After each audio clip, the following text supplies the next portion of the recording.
The coach left behind nothing but a ribbon of dust, and the sound of hooves fading into eternity. She stood still as a fence post, child perched on one hip, the other hand tight around the frayed handle of her travel bag. Wind pushed through her worn shawl, lifting the hem of her dress like a whisper, and for a moment she seemed part of the landscape, not woman, not wife, not widow, just someone too stubborn to fall. The town of Grafton wasn't much. A church with a crooked steeple, a saloon pretending it had class, a boarding house with boards missing. And yet, to her, it had shimmered like salvation when the letter first arrived. She'd unfolded it over and over, long after the fire had died down and her daughter was asleep beside her, reading the words by slivers of moonlight.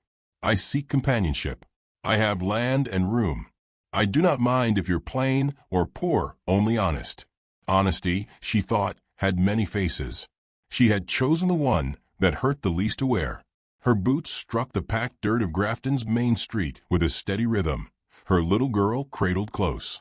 The child, no older than 4, had a soft face like her father's and a laugh she hadn't let out in days. Not since they'd left the last town with empty bellies and colder stares. She found him near the blacksmith's, where the heat made men sweat and metal sang. He was younger than she expected, late 30s maybe, with a jaw set for judgment and eyes that looked at her the way one looks at a storm coming in from a plains. "You're her," he said, wiping his hands on a cloth. She nodded. "From the letters. I'm sorry if I'm dusty. We came by stage from Cheyenne." He looked past her, at the bundle of curls blinking up at the sun. "You brought a child." "She's mine," she said gently. "You didn't say that." "No, I didn't lie. I just didn't write it down." His silence was sharper than a slap. Around them, townsfolk slowed, pausing in their errands. A woman selling thread narrowed her eyes. A boy leaning on a barrel whispered something to his friend. A deputy passed by and looked twice. "She has a ring," someone muttered behind her. "Still married, maybe. Or wants to be." Her fingers tightened instinctively around the child. She had sold the gold years ago for bread, but the ghost of that union still lingered, not in metal, but in suspicion. Thomas, that was his name, Thomas Weller, stepped back as if the wind had shifted foul. "I don't take kindly to being deceived," he said low. Her throat stung. "We're not deceivers. Just tired." He turned and walked away. Not fast. Not with drama. Just as though she were a mistake he didn't have time to fix. She didn't chase him. The child whispered, "Mama, are we going home?" She crouched, brushing a curl behind the girl's ear. "No, baby. Not yet." They found a place just past the edge of town, an old line shack used during cattle drives, now half-eaten by time. The door didn't close all the way, and wind moved through the cracks like old breath. Still, it was shelter. And in that first long night, when hunger was the only prayer she had left, she tore the last letter from her pocket and let the fire eat it word by word. He had said he didn't mind plainness, but he hadn't meant worn souls or children with fathers who never came back. She thought of her husband then, or the man who had once been that. He had gone off to war with a kiss on her cheek and a promise in his mouth. Years passed. Letters stopped. Whispers came, sightings of him in another state, alive, maybe remarried. No grave, no goodbye. Only silence thick enough to swallow a woman whole. Some said a woman ought to wait, ought to pray. She had, until the prayers turned into aching silence, and the waiting became survival. The girl slept beside her, curled like a pup, thumb in her mouth. Her ribs showed. Her shoes didn't match. But she had a laugh that cracked the sky when it came. She couldn't fail her again. The next morning, she went into town. Not to plead. To find work. They turned her away from the dressmakers, claimed they didn't need help. The baker offered half a loaf and said not to come back. The boarding house didn't allow unattached women. That afternoon, the wind picked up dust and shame in equal measure. She stood outside the general store trying to sell a button hook and the last ribbon from her wedding bonnet. "You ain't from here," a voice said. She turned. A woman with weathered hands and eyes that had known their share of dismissals. "No, ma'am. But I'm trying to stay." The woman nodded once, handed her a jar of beans. "Take this. Ain't charity. Just something I'd want if it were me." She took it with both hands. "Thank you." Her voice cracked, but she didn't cry. That night, she boiled the beans over a fire she built with twigs and torn pages of a travel Bible. Her daughter smiled, warm for the first time in days, and rested her cheek against her arm. The woman listened to the wind rattle the walls and wondered if this was the bottom, or just another kind of beginning. A knock came the next morning. Not loud, not urgent, just a sound against the half-door. A man stood there, tall, with shoulders like cedar trunks and quiet in his eyes. He didn't look like someone about to scold or pity, just someone who'd been alone too long to mind company. "You can't stay here come winter," he said. She rose, shielding her daughter behind her. "We'll manage." He tilted his head, not offering charity, just coffee and a roof. She hesitated. His voice was gentle, but not soft. "You've got a child. You shouldn't have to be brave every second." She watched him turn and walk away, boots steady, coat patched but clean. He didn't ask her name, didn't ask where the child came from. That was the first mercy. And sometimes, mercy looks like a stranger leaving the door unlatched. So she waited until the beans were cold and her daughter was full. Then, with the jar empty and her heart somewhere between fear and hope, she gathered their things and stepped into something she didn't yet dare call shelter. Not yet, but maybe soon. The cabin stood where the land softened, not quite forest, not yet prairie, as if God had paused to rest his hand there. It was built from old pine and patient labor, the wood darkened by storms and years. Smoke curled from its chimney, like a promise, kept quiet. Elias Ward didn't speak often. He let the wind speak for him, or the creak of saddle leather, or the rasp of a blade across wood. But when he saw her and the child step hesitantly toward his porch, he nodded once, not in greeting, but in recognition, as if he'd seen them in a dream once and forgot until now. She didn't offer excuses, didn't tell her story, only set her bag down near the doorway and waited. Her daughter pressed her leg. Elias noticed the way her boots were splitting at the seams, how she stood like someone expecting to be told to leave. Instead, he stepped aside and pointed toward the hearth. "Warm's free," he said. The woman walked in slowly, eyes flicking to corners, her hand never leaving the child's shoulder. Elias watched them settle like wind-blown leaves, cautious, exhausted, needing something more than rest, but not ready to ask. She told him her name on the second day. He didn't repeat it, just stored it away somewhere safe. Her daughter, curious and shy, took to the corners of the cabin like a kitten, quiet but always watching. Elias gave them space. He brought wood inside, filled the water bucket from a spring, left half a loaf on the table without a word. He didn't ask where she came from or who had hurt her. Some things didn't need retelling. They lived in the way she flinched when boots scraped the floorboards too suddenly, or how she tucked her daughter behind her body like a shield. He'd seen animals do the same. Elk that had survived a wolf's teeth. Not cowardice, just memory. On the third morning, she asked if she could sweep. "Don't owe me nothing," Elias said, rubbing sleep from his beard. She shrugged. "I ain't here for charity." "I know," he said, and handed her the broom. That was how it started. She cleaned. She mended. She cooked cornbread with a little salt she'd saved in a pouch sewn into her skirt. Elias found things fixed he hadn't noticed were broken, a loose hinge, a snag in his coat. The child began humming to herself. She smiled once, wide and unexpected, at a squirrel that skittered across the porch rail. Elias saw it and felt something move in his chest he hadn't felt in years. Her laughter came slow, like a stream thawing from winter. Soft at first, then warm. Once, while repairing a harness strap by the fire, Elias heard the girl say something that made him stop mid-stitch. "Papa, can I have more bread?" The woman froze. Elias looked up but said nothing. The child looked between them, confused. Elias smiled just barely. "Bread's on the table, honey." The mother stiffened, cheeks coloring with shame or fear or both. But Elias didn't press, didn't correct the child, just went back to his leatherwork, the firelight catching the edge of his jaw. That night, The girl slept deeper than she had since arriving. Her little body stretched out on a cot made from an old buffalo hide. The woman sat by the fire, eyes red from smoke or memory. Elias sat across the room, the silence between them gentle, like the hush after snowfall. She spoke first. "You have children?" He nodded once. "Had. A boy. Small. Sickly." A pause. "Didn't make it through his third winter." "I'm sorry," she said softly. "So am I." They let that be enough. In the days that followed, the world outside stiffened with cold. Snow came in quiet flurries, dusting the trees like powdered sugar. The woman stitched mittens from a threadbare coat. The child helped Elias feed the chickens, giggling when one pecked at her boots. Elias watched, wondering how a sound so small could fill a house so completely. She tried to pay him, not with coins, but with dignity. When he brought in firewood, she baked bread.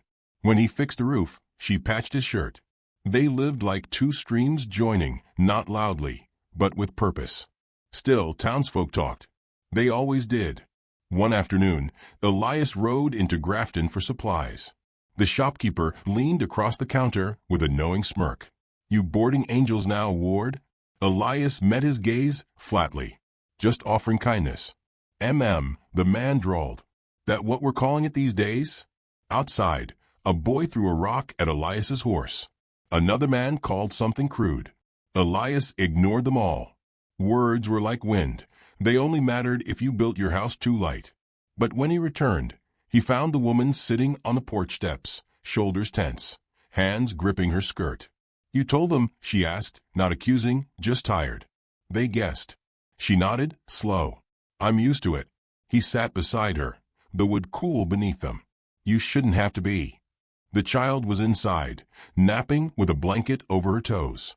The sky above them was wide and pale, the air rich with coming snow. "You never asked me anything," the woman said after a while. "Why?" "'Cause you're still deciding what part of your story you want to share," he answered. "And I figure, when you're ready, you will." She looked at him, then really looked, as if testing his eyes for shadows, his mouth for traps. "You always this kind?" Elias thought about it. "No, just not cruel." She closed her eyes and breathed deep, like someone remembering how to trust air. Later that week, she gave him her story.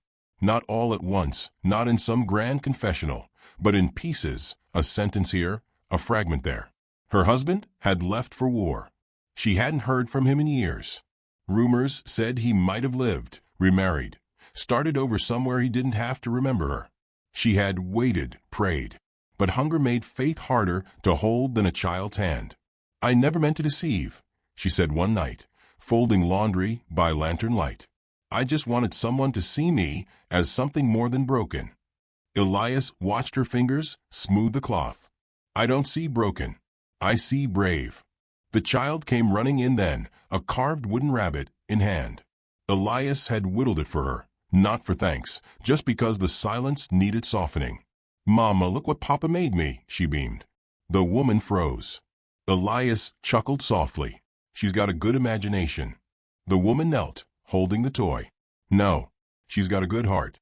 That night, as the wind danced against the windows and the fire cast long shadows across the floor, Elias sat in his chair, listening to the girl's breathing, her tiny hand curled around the rabbit. The woman placed a second log on the fire, careful not to wake the child. Elias looked at her across the orange glow. "You're welcome here," he said, voice quiet as ash. She didn't answer, but she didn't look away either.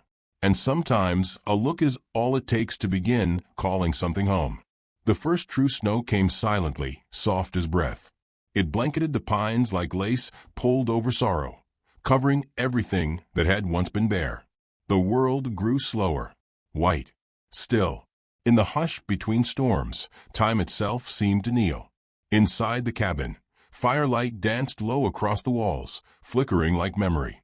The woman stirred stew over the hearth, her child humming in the corner with a tin spoon, and the wooden rabbit cradled like kin. Elias sat near the door, oiling a saddle strap, his fingers moving steady as his breath. They'd fallen into something like rhythm. Not quite family, not just refuge, A tender in-between, stitched from warm meals and quiet glances, from the kind of trust built when nothing is demanded in return. But winter has a way of making silence louder, of turning stillness into question. That night, with wind howling like wolves across the ridgeline, she finally spoke. "I suppose I should tell you." Elias didn't look up. He didn't need to.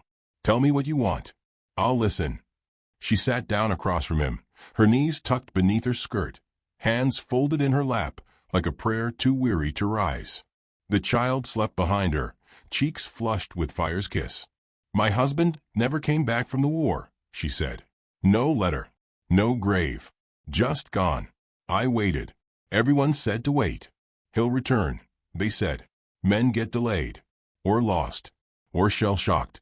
She rubbed her hands together, as if memory made her cold. "I had a newborn. No means. No name worth anything. He had people, but they turned their backs, said they weren't sure the child was his. Folks like to talk when there's a woman with a crying baby and no man beside her." Elias didn't interrupt. His presence was like the fire, steady, giving warmth without burning. "I worked when I could. Scrubbed floors. Took in mending. Then came the letters. Mail order ads. Promises from strangers. A different kind of war, just quieter." She looked at him, not with shame, but exhaustion. "I picked one who didn't sound cruel. I didn't lie, Elias. I just didn't write the whole story." "I know," he said. She blinked. "You knew." He shrugged. "It was never hard to tell that life had kicked you. But you never looked like someone who stayed down." Her voice was thin now. "You could have asked. And you could have run. You didn't." They sat like that for a long time, shadows stretching and folding. Outside, the storm wailed, but inside, something softer settled between them. "I'm not sure I'm free," she whispered. "What if he's alive? Somewhere?" Elias's eyes found hers, quiet, searching. Then he chose silence. And silence can be its own kind of grave. She looked down at her lap, at the threadbare fabric gathered between her fingers. "He's not the one who raised her. Not the one who held her when she had fever, or found food when there was none. That was me." Elias leaned back, his chair creaking. "I never figured you for someone needing permission to do right by their child." Her lips quivered, but she didn't cry. Outside, the snow kept falling. Inside, the fire warmed what the world had nearly frozen. In the days that followed, the wind eased, but the tension in town did not. News traveled on stiff backs and sharper tongues. Someone, maybe Thomas, maybe someone else, had spoken to the sheriff, called her a fraud, said she lied about being a widow, said she was living in sin out by Elias Ward's place with a man who wasn't her husband and a child who might not be his either. They said it loud. They said it often. When Elias went into town for flour, he heard it in the tilt of hats and the squint of eyes. Heard it in the way folks stepped aside, like he was contagious. He didn't answer, but he didn't hang his head. At the general store, the clerk hesitated. "You got a preacher's permission for her to stay?" Elias placed 2 silver coins on the counter. "I've got a clear conscience. Figure that's enough." But the whispers kept coming, coiled like snakes behind church pews and over supper tables. When he returned to the cabin, he found her standing outside, shoulders stiff, face raised to the snow. "I heard them," she said. "From the hill. Voices carrying winter." Elias placed the sack down on the porch. "They don't know you. They don't care to." Her voice held no bitterness, just plain truth. He watched her then, not for what she lacked, but for what she bore. Her daughter clung to the hem of her skirt, cheeks pink from cold, eyes wide and questioning. "They called me shameful," she said, "as if love's only allowed when stamped and signed." Elias stepped forward. "You think what we've got here is shameful?"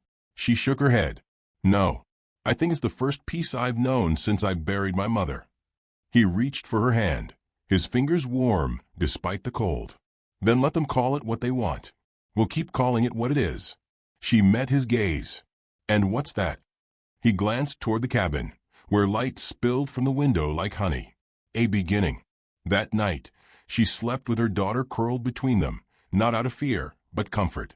Elias didn't touch her. Didn't need to. His presence was enough, a pillar against the winds that once would have carried her away. But trouble wasn't done knocking. A rider came 2 days later. Not fast, not reckless, just persistent. The sheriff. He stood by the hitching post, eyes unreadable beneath his hat. "You got papers on that woman?" he asked. Elias stood with arms crossed. "Don't need papers to offer warmth. She's still married, some say.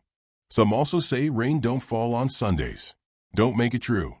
The sheriff looked down at the child peeking through the window.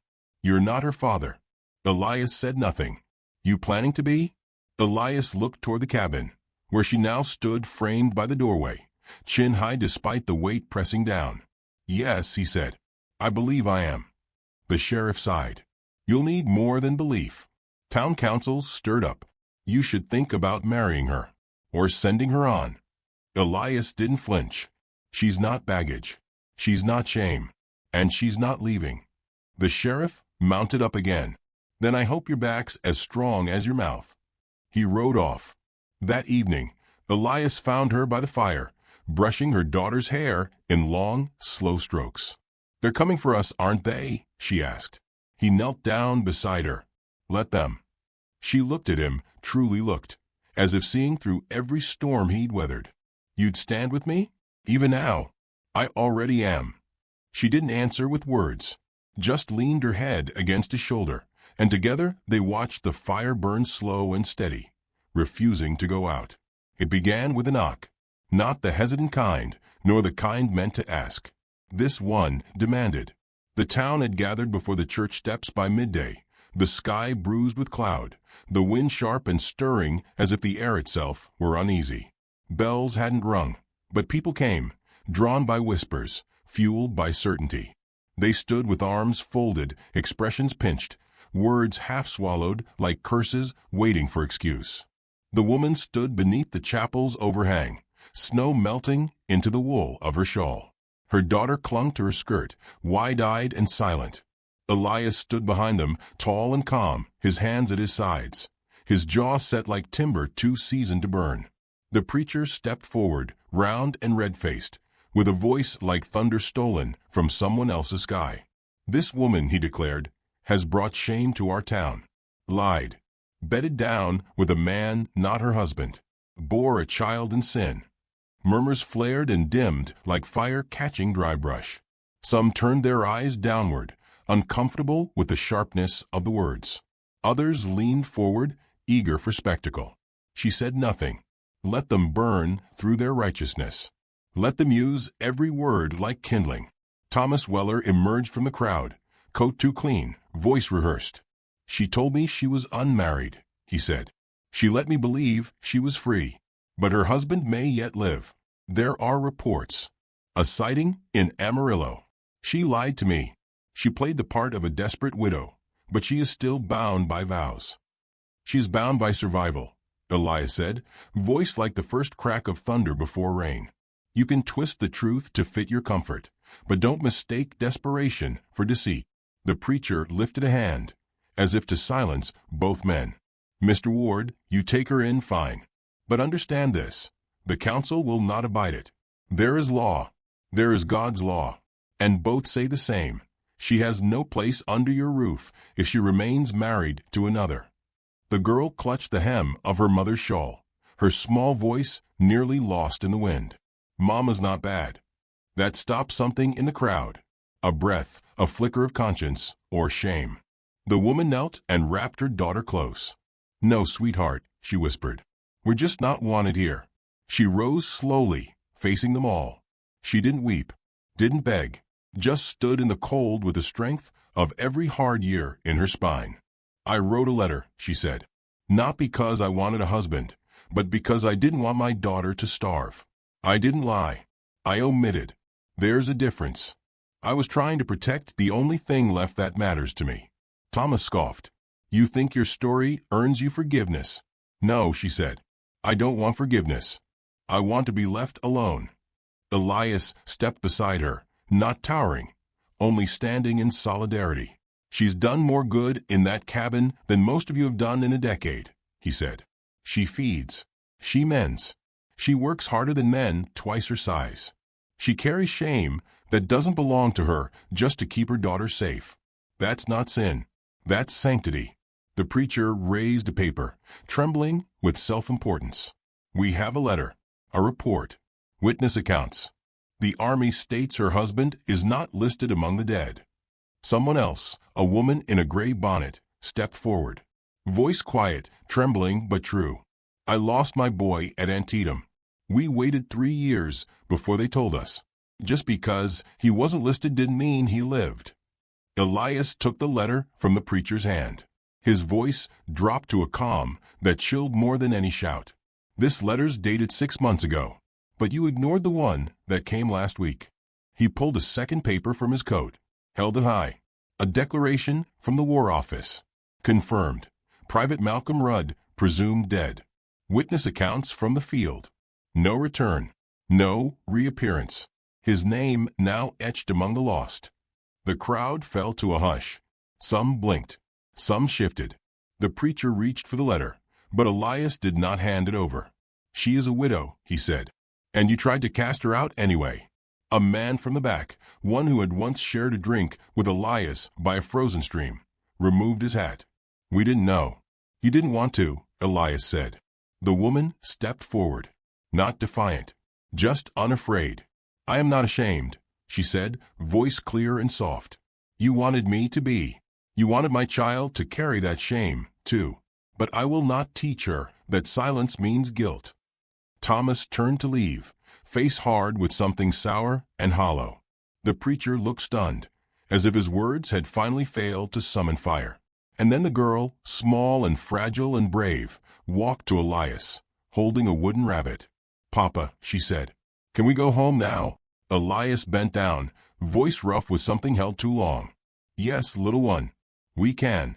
As they turned from the church steps, hand in hand, the crowd parted, not out of mercy, but because they could no longer hold their gaze. The woman walked beside Elias, not behind. She didn't look back. She didn't need to. Some things, once walked through, lose their power to burn. Spring came softly, not with thunder, but with patience. The snow melted slow from the eaves, dripping like forgiveness. Green pushed up shyly through thawed soil. Buds swelled on branches that had once been brittle with frost. The world was changing, not loudly, but deeply. So was she. She stood in a clearing with her hands full of wildflowers, her daughter chasing butterflies nearby. The cabin behind them had a new window pane, handmade furniture, curtains sewn from flour sacks. The kind of place you built, not inherited. Not a mansion. But it felt like legacy. Elias was near the fence line, fixing the rails after winter's weight had bowed them. His movements were steady, his breath visible in the chill that hadn't fully left the air. He'd become part of the land without even trying, the same way a rock becomes part of a river's memory. She watched him a long while, hand shielding her eyes. Not just a man, not just a helper. He was something stitched into their days now, their laughter, their safety, their stories. Later, at supper, the girl reached across the table and patted Elias's wrist with her flour-dusted hand. You're my real papa now, she said, like she was telling him the sky was blue. Elias blinked, slowly, then looked across the table at the woman, as if asking permission to believe. The woman smiled. She's right, you know. He reached for the girl's hand, held it like it was something precious and breakable. Thank you for choosing me. The girl beamed. There were no fireworks, no grand pronouncements, just 3 people eating stew in the golden quiet of late afternoon, the scent of sage and smoke curling between them like a vow. The woman never asked Elias to marry her. She didn't need to. One morning, he returned from town with a ring made of silver and cedar bark, wrapped in cloth like treasure. It's not much, he said. It's everything, she whispered. They wed beneath the cottonwood tree, where she and her daughter had first watched the sun rise without fear. A preacher from a nearby town spoke the words, but it was the silence that mattered most, the silence of the townsfolk who came not to judge, but to witness. Some brought food. Others brought old regrets, dressed as apologies. No one spoke of Thomas Weller. The little girl carried a single lily in her hand. She gave it to Elias as they stood before the tree, tucking it awkwardly into the crook of his vest. He held it like it was sacred. When the preacher asked for words, Elias simply said, "I know what it means to lose. I promise now to help her remember what it means to be kept." The woman answered, "He is not a replacement. He is the answer I didn't know I was allowed to hope for." And with that, it was done.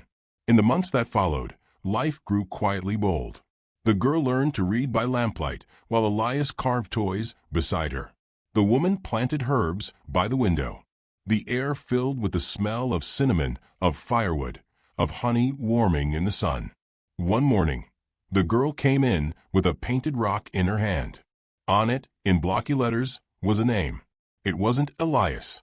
It wasn't Papa. It was simply Father. He held it like he'd never held anything so heavy or so light. He didn't speak, just pulled the girl into his lap and held her there, the rock pressed between their palms. Later that night, the woman found him outside, staring up at the stars like they owed him nothing and gave him everything. "She chose it," he said, "all on her own." "I know," she replied. "So did I." He turned to her. "I never thought I'd be loved like this. Not again. Not after." "You don't have to finish that sentence," she said gently. "I've got one just like it." He reached for her hand. "I keep thinking there should be more to say," he admitted. She looked up at him. "There is," she said. "But we'll say it in the days to come. In the bread we break. In the stories we read her. In the way we stay." He kissed her forehead, not with urgency, but reverence. That spring, they built a new shed for tools, mended the roof again, planted apple trees they might never see fruit from. Love, after all, is not always what the world names it. Sometimes it's the quiet refusal to let someone go. The town changed, too, in ways that didn't make the paper. Folks stopped calling her the mail-order bride. They started calling her by her name. The girl became the child who carved rabbits. Elias became the man who showed up at every barn raising and didn't say much, but always knew what needed doing. One evening, sitting beneath the cottonwood tree, the girl crawled into her mother's lap and asked, "What does it mean to be a family?" The woman looked across the yard at Elias, who was stacking wood with slow, careful hands. "It means choosing each other," she said. "Again and again, even when it would be easier not to." "Did Papa choose us?" "He did," she said. "Even before we knew we'd choose him back." The girl nodded, satisfied. That night, the woman stood alone at the cabin door, watching the wind stir the grass. She thought of a letter she had once written, with trembling hands and a heart too tired to dream. How it had brought her shame, then hunger, then exile. And somehow this. A home. A man who asked nothing but gave everything. A child with new names for love. Elias came to stand beside her, arm brushing hers. "What are you thinking about?" he asked. She looked up at the stars, not the same ones from the night she arrived. These seemed closer now. "I'm thinking," she said, "that when the world tried to name me broken, you gave me back my name." Elias smiled, eyes soft and fierce. "I didn't give it to you," he said. "You just finally said it out loud." She leaned into him, heart quiet, full. And that was how they stayed, beneath stars that didn't care who deserved what, only that they kept showing up. Not saved, not perfect, but chosen.